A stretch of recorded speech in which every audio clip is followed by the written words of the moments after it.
वह पत्नी भी प्यारी थी, वह पुत्र भी प्यारा होगा। वह पत्नी भी प्यारी थी, वह पुत्र भी प्यारा होगा। जिस धन दौलत को ठुकराया वह भी तो बहुत सारा होगा। सब मोह माया को छोड़ चल पड़ा कष्टों की ओर।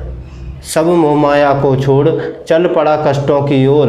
उस बुद्ध का संकल्प कितना अटल रहा होगा। नमस्कार दोस्तों, आप लोगों का स्वागत करता हूं आपके YouTube चैनल स्टडी क्लब 24 में। मैं जितेंद्र और आज हम पढ़ने वाले हैं बुद्ध के बारे में।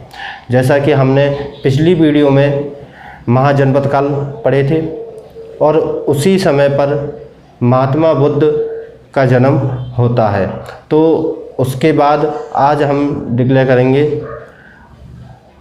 तो आज हम पढ़ेंगे बुद्ध के बारे में। ये आज हमारा पहला पार्ट रहेगा और जो बाकी चीज़ें रह गई हैं वो अगले पार्ट में हम लेके आएंगे। तो देख लेते हैं। जैसा कि हमने जब उत्तर वैदिक काल को पढ़ा था तो उस समय पर क्या हुआ था, काफ़ी चेंजेस हमने देखे थे। राजनीतिक चेंज, सामाजिक चेंज, आर्थिक चेंज और धार्मिक चेंज। तो इन चेंज होने से वहाँ की जो सामाजिक क्षेत्र में जो बदलाव हुए, जैसे मैं बात करूँ दलितों को, जो शूद्र थे उनके साथ में अत्याचार बढ़ने लग गए और जो वर्ण व्यवस्था थी जो पहले कर्म आधारित थी वह जन्म आधारित हो गई। और वहीं से एक चीज़ की शुरुआत हुई, छुआछूत।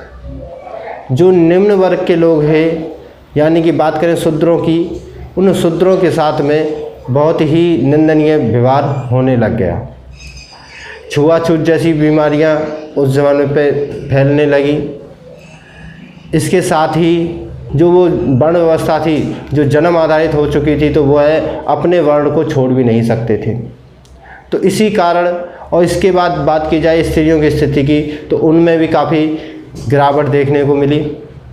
उनके ऊपर तरह तरह के बंधत्व, उन पर तरह तरह की प्रथाएं उन पर ला दी गईं। काफ़ी बंधन में उन्हें रखा जाने लगा। घूंघट प्रथा, पर्दा प्रथा, बाल विवाह और ऐसी काफ़ी। इसके बाद बात करें तो एक और है जिसमें पति की मृत्यु के बाद पत्नी को उसके साथ ही जिंदा जला दिया जाना। ऐसी प्रथाएं, ऐसी कुप्रथाएं का जन्म होता है और इन्हीं कारण से लोगों में इस धर्म के प्रति, इस धर्म से विमुख होने लगते हैं। और इसी कारण से उस समय पर काफ़ी नए नए धर्मों की उत्पत्ति होती है, जिसमें कुछ धर्म आस्तिक होते हैं, कुछ नास्तिक होते हैं, कुछ नए नए संप्रदाय बनते हैं। जैसे कि आपने पिछली वीडियो में पढ़ा था, हमारी उत्तर वैदिक काल में कुछ संप्रदाय बने थे। वैष्णव संप्रदाय, शैव संप्रदाय, शरण संप्रदाय, रुद्र संप्रदाय। तो इस प्रकार के संप्रदाय बने थे। हालांकि उन चीज़ों, उनमें इन जो प्रथाएं थी उनको कम किया गया, लेकिन कहीं ना कहीं और काफ़ी चीज़ें जो उनको एक नया धर्म, एक नया संप्रदाय बनाए, उसकी वजह से वहाँ से भी कुछ नया उसमें डाला गया। यानी कि कहीं से कुछ चीज़ें कम की गई तो कहीं पे कुछ चीज़ें बढ़ गई।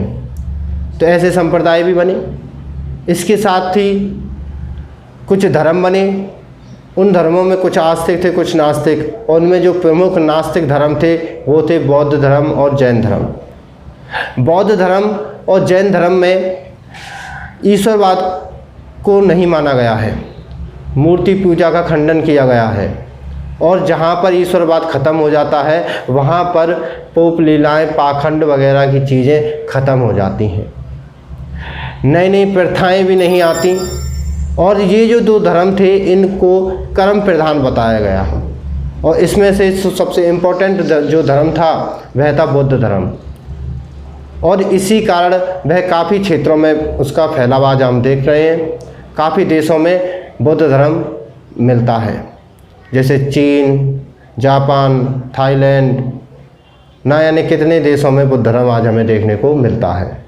वहाँ पर ईश्वरवाद नहीं, वहाँ पर मूर्ति पूजा नहीं, और वहाँ पर देखा जाए तो सिर्फ मानवतावाद, कर्म आधारित, जैसा आदमी का कर्म होता है उसको वैसा रिजल्ट मिलता है। इसी पर ये धर्म बना हुआ था। तो आज देख लेते हैं बुद्ध के बारे में। जैसा कि यह एक नास्तिक धर्म था, इसमें किसी ईश्वरवाद की परिकल्पना नहीं की गई थी। तो बात करते हैं बुद्ध की।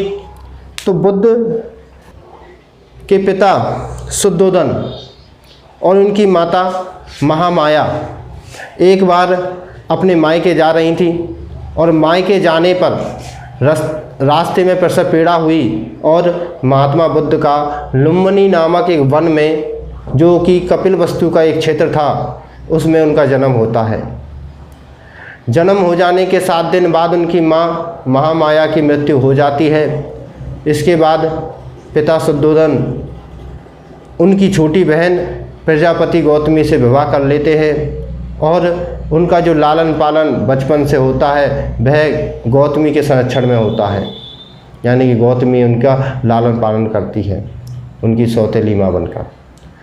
काफ़ी अच्छा लालन पालन हो जाने के बाद जो शुद्धोदन थे वह शाक्य कुल के क्षत्रिय इक्ष्वाकु वंश के राजा थे, मुखिया थे, और उनका एकमात्र पुत्र जो कि बुद्ध था, उनका बचपन का नाम सिद्धार्थ था। तो जैसे जब बच्चा बड़ा हुआ उसके बाद उन्होंने कुछ नोटिस किया बच्चे के अंदर कि वह मोह माया ऐसी चीज़ों से विमुख रहता है। अच्छा खान पान पैसा देना इनकी तरफ उसका मुख बिल्कुल भी नहीं है, और इसके साथ ही वह लोगों की तकलीफ़ों में उसकी मदद करना, उनके बारे में सवाल पूछना, इस प्रकार से काफ़ी परेशान थे। और उन्होंने एक जो मुनि थे या बात करें किसी सन्यासी से, उन्होंने उसके बारे में पूछा तो उन्होंने उसके जीवन की 2 चीज़ें बताई कि या तो यह बच्चा आगे जाकर एक क्षत्रिय वंश का राजा बनेगा, एक बहुत अच्छा राजा बनेगा, या फिर ये एक बहुत अच्छा सन्यासी बनेगा। इसी कारण पिता शुद्धोदन काफ़ी परेशान रहने लगे। उनका जो बुद्ध का जो स्वभाव था, व्यवहार था, वो एक सन्यासी की तरह एक दुख में किसी का साथ देना, उनके दुखों को देखना और उससे खुद को, दूसरे को दुख को देखकर खुद उसका महसूस करना, ये सारी चीज़ें बुद्ध के अंदर बचपन से ही थी। धीरे धीरे वे बड़े होते हैं और जब उनकी चीज़ें ये बढ़ने लगती हैं तब पिता उनका विवाह राजकुमारी यशोधरा से कर देते हैं। वह समझते हैं कि अगर इनका विवाह हो जाए तो शायद ये परिवार में पढ़कर और अपने राज्य को चलाने लगें और उनके बारे में समझें। लेकिन विवाह के बाद भी उनमें कोई ऐसा बदलाव खास नज़र नहीं आता है और कुछ समय बाद उनके एक पुत्र की प्राप्ति होती है जिनका नाम था राहुल। राहुल का मतलब होता है एक बंधन। एक राहुल पुत्र की प्राप्ति होती है। उसके कुछ समय बाद जब वह राज्य भ्रमण पर निकले सिद्धार्थ, तो उन्होंने देखा रास्ते में एक वृद्ध व्यक्ति जा रहा है और काफ़ी परेशान है। उन्होंने उससे दुख का कारण पूछा तो उन्होंने कहा कि ये मेरा बुढ़ापा है और ये हर व्यक्ति को आता है और इसमें बहुत कष्ट महसूस होता है। उसके बाद वो थोड़े से आगे बढ़े तो उन्होंने देखा कि सामने से एक बीमार व्यक्ति आ रहा है। उन्होंने उससे पूछा कि आप इतने परेशान क्यों हैं? तो उन्होंने कहा मैं काफ़ी बीमार हूँ और ये बीमारियाँ मेरा पीछा नहीं छोड़ती हैं, इनका मुझे कोई निवारण भी नहीं मिल रहा है। उससे बुद्ध काफ़ी व्याकुल हुए, काफ़ी परेशान हुए। वो थोड़ा और आगे बढ़ते हैं और आगे जाके देखते हैं एक शव वहाँ से गुजर रहा था। शव जा रहा था तो उन्हें एक चीज़ उन्होंने पूछा ये कौन है? तो उन्होंने कहा एक वृद्ध व्यक्ति है और इनकी मृत्यु हो चुकी है। तो वह सोचते हैं क्या हर व्यक्ति को मरना होता है? क्या हर व्यक्ति की मृत्यु होती है? तो कहा हाँ, हर व्यक्ति को मरना होता है। जिसने जन्म लिया है उसका अंतिम जो लक्ष्य होता है वो मृत्यु होती है। इसके बाद वो थोड़ा आगे बढ़ते हैं तो उन्हें एक सन्यासी मिलता है और वह काफ़ी प्रसन्न होता है, काफ़ी खुश रहता है। तो वह देखता है कि एक सन्यासी है, इसने अपना गृह त्याग कर रखा है, ना इसके पास धन दौलत है, और ना ही इस पे ऐसी कोई चीज़ है जिससे ये खुश रहे, लेकिन ये फिर भी इतना प्रसन्न है। इसका मतलब कि सबसे अच्छा है कि हमारी जो दुखों का जो कारण है वह हमारी मोह माया, हमारा परिवार और ये सारी चीज़ें होती हैं। तो इसी कारण उन्होंने वहीं से निश्चित बना लिया कि मुझे सन्यासी बनना है। तो ये प्रमुख घटनाएं थी उनके जीवन की। उसके बाद उन्होंने विचार जब बना लिया, उसके बाद एक रात को चुपचाप वह अपने भवन से अपने पुत्र को अंतिम बार देखते हुए और वहाँ से चले जाते हैं। सभी राजपाट, धन दौलत, सभी गृहस्थ परिवार को छोड़कर वे वहाँ से चले जाते हैं और इसके बाद वह ज्ञान की प्राप्ति के लिए भटकने लगते हैं। काफ़ी भटकने के बाद उनसे एक गुरु से मुलाकात होती है।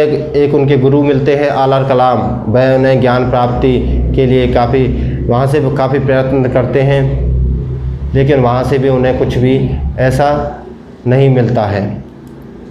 इसके बाद वह खुद एक वन में जाकर वहाँ से एक तपस्या वगैरह करते हैं और 6 वर्ष के बाद, गृह त्याग के 6 वर्ष के बाद उन्हें ज्ञान की प्राप्ति होती है। ज्ञान की प्राप्ति होने के बाद वह उस ज्ञान को लोगों में बांटने के लिए निकलते हैं और पहला उपदेश सारनाथ में देते हैं। वहाँ से उनके उपदेशों को समझा जाता है और काफ़ी भक्त उनके बन जाते हैं और उनके पहले जो शिष्य बनते हैं वो आनंद बनते हैं। बनने के बाद वह लगातार जगह जगह घूमकर उस धर्म का प्रचार करते हैं और धर्म प्रचार करने के साथ लोगों के दुखों को दूर करने की कोशिश करते हैं। और उन्होंने बताया भी है कि लोगों के दुखों का कारण उनकी इच्छाएं हैं, तृष्णा है। अगर इंसान अपनी इच्छाओं को ख़त्म कर दे तो उसके सारे दुख खत्म हो जाएंगे। और उन्होंने कहा है किसी भी दुख का निवारण उसी के कारण में छुपा होता है। यानी कि अगर किसी व्यक्ति को कोई दुख हो रहा है, उसका कारण अगर हम खोज लें तो वहीं से उसका निदान भी हम कर पाएंगे। जैसे मैं बात करूं, अगर किसी इंसान को रेबीज हो जाए, और रेबीज होता है कुत्तों से, कुत्तों के काटने से रेबीज होता है। अगर रेबीज का हमें इलाज मिलता है तो वो कुत्ते की बॉडी से ही हमें एंटीडोट बनाना पड़ता है और उसी से उसका एंटीडोट बनता है। सांप के जहर का भी निदान सांप के जहर से ही होता है। सांप का जहर जब इंसान पर चढ़ता है तो उसके निदान के लिए एंटीडोट जो उसका बनाया जाता है वह सांप के जहर से ही बनाया जाता है। तो यह बुद्ध ने उस ज़माने में कह दिया जब इन चीज़ों की जानकारी नहीं थी। आज जो हम वो विज्ञानवाद पर भरोसा करते थे और यही एक विज्ञान था। और उन्होंने पूरी दुनिया को ये बताया कि कारण में ही निवारण होता है, यानी कि दुख का जो कारण होगा वहीं पर उसका निवारण छुपा होगा। ये चीज़ों पर आज पूरी दुनिया कायम है। इसके बाद उन्हें करीब 80 वर्ष की आयु में कुशीनारा में उनकी मृत्यु होती है। कुशीनारा यानी मल्लों के क्षेत्र में, पिछले वीडियो में हमने बताया था मल्ल एक महाजनपद था जिसकी राजधानी कुशीनारा थी। तो मल्लों के क्षेत्र कुशीनारा में उनकी मृत्यु हो जाती है। मृत्यु हो जाने के बाद यह धर्म 2 भागों में बढ़ जाता है, हीनयान और महान, जिसकी बात हम अगली वीडियो में करेंगे। ये चीज़ें आपने समझी। अब थोड़ा सा इन चीज़ों को देख लेते हैं। जैसे बात करें इनके जन्म की, तो इनका जो जन्म है वह 563 BC में यानी कि 563 ईसा पूर्व लुम्बिनी नामक वन में कपिलवस्तु स्थान पर हुआ था। इनके अगर पिता की बात करें तो इनके पिता शुद्धोदन शाक्य कुल के राजा थे। और इनकी माँ की बात करें तो माँ महामाया थी जो कोलीय वंश से थी। और इनकी 7 दिनों के बाद इनकी मृत्यु हो जाती है। बुद्ध को, सिद्धार्थ को जन्म देने के 7 दिन बाद इनकी मृत्यु हो जाती है। इसके बाद राजा सिद्धोदन सौतली माँ प्रजापति से विवाह कर लेते हैं और ये इनका जो लालन पालन होता है वो प्रजापति गौतमी के संरक्षण में होता है। इनको अगर कहें तो ये बुद्ध की मौसी भी थी, मौसी हम कह सकते हैं। बचपन के नाम की बात करें तो इनके बचपन का नाम सिद्धार्थ था। विवाह की बात करें तो विवाह इनकी 16 वर्ष की आयु में इनका विवाह हो गया था। और इनकी पत्नी का नाम था यशोधरा। यशोधरा इनकी पत्नी का नाम था।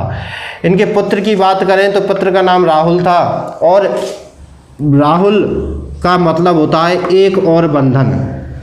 इनके पिता यानी कि बुद्ध ने इनका नाम राहुल रखा और उन्होंने कहा कि ये मेरे लिए एक और बंधन तैयार हो गया है।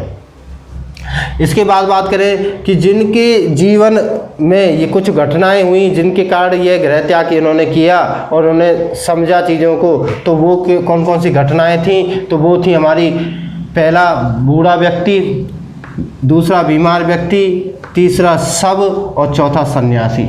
जब वह किसी राज्य भ्रमण पर निकले और जब उन्होंने इन 4 लोगों को देखा तब उन्होंने संन्यास लेने की घोषणा सोच ली थी मन में कि मैं अब संन्यास लूँगा। इसके बाद उन्होंने 29 वर्ष की आयु में गृह त्याग किया और रात के वक्त ये वहाँ से निकल गए, गृह त्याग किया। इसको महाविनिष्क्रमण कहा जाता है। महाविनिष्क्रमण कहा जाता है, आगे मैं बता दूंगा यहाँ पे।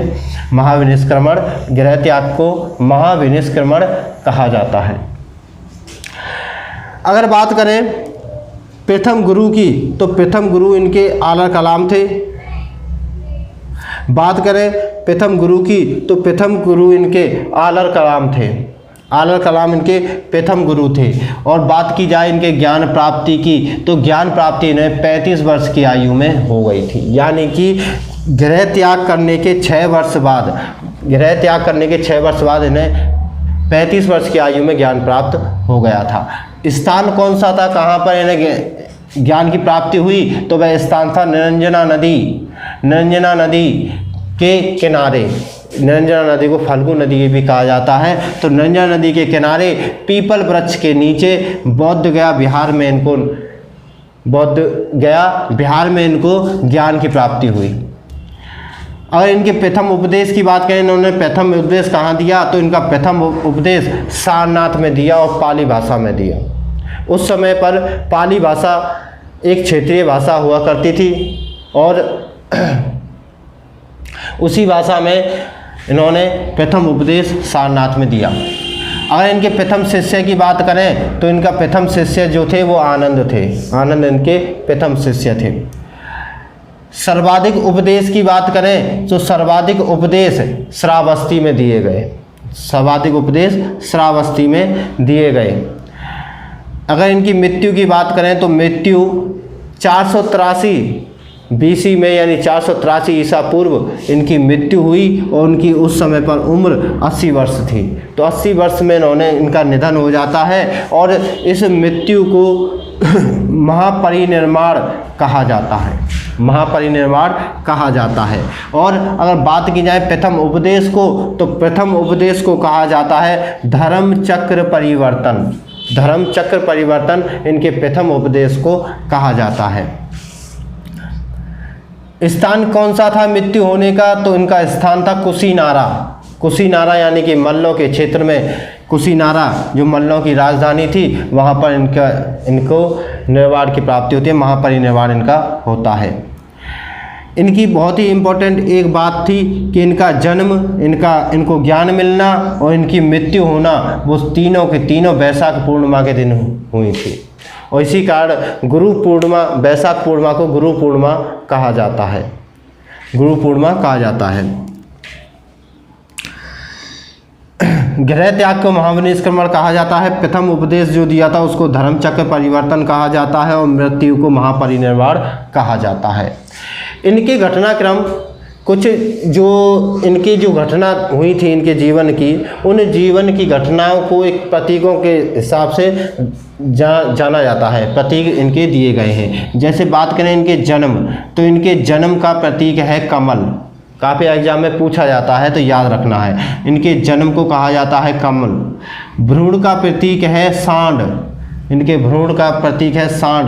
गृह त्याग ये घोड़े से बैठकर गए थे तो इस कारण गृह त्याग का प्रतीक है घोड़ा। और ज्ञान प्राप्ति का है बोधि वृक्ष या कह लो पीपल का वृक्ष। पीपल का वृक्ष हो या बोधि वृक्ष हो, यह ज्ञान का प्रतीक है। और मृत्यु का प्रतीक है पद चिन्ह या स्तूप। पद चिन्ह और स्तूप इनके मृत्यु के प्रतीक हैं। तो इस प्रकार हमने उनके जीवन परिचय के बारे में आज समझा। अगली वीडियो में हम देखेंगे इनकी मृत्यु के बाद क्या क्या चीज़ें हुई और जो ये धर्म था, ये धर्म के बारे में जानेंगे। जैसे इन्होंने क्या क्या चीज़ें बताई, किन किन मार्गों पर चलने को कहा, क्या क्या चीज़ें थी, वो सारी चीज़ें हम अगली वीडियो में लेके आएंगे। अगर आपको हमारी वीडियो पसंद आती है तो लाइक करें, दोस्तों को शेयर करें और चैनल को सब्सक्राइब करें और उसके बगल में आने वाले बेल आइकन को क्लिक करें, जिससे कि हमारी आगे आने वाली जितनी भी वीडियो हैं उनकी नोटिफिकेशन आप तक पहुंच जाए। अगर आपने हमारी पिछली वीडियो नहीं देखी है तो उनकी लिंक आपको डिस्क्रिप्शन बॉक्स में मिल जाएंगी। हमने ज्योग्राफी, हिस्ट्री, मैथ और रीजनिंग सभी के टॉपिक डाल रखे हैं। अगर आप नहीं देखें तो हमारी चैनल का विजिट करें। इसी के साथ धन्यवाद। जय हिंद।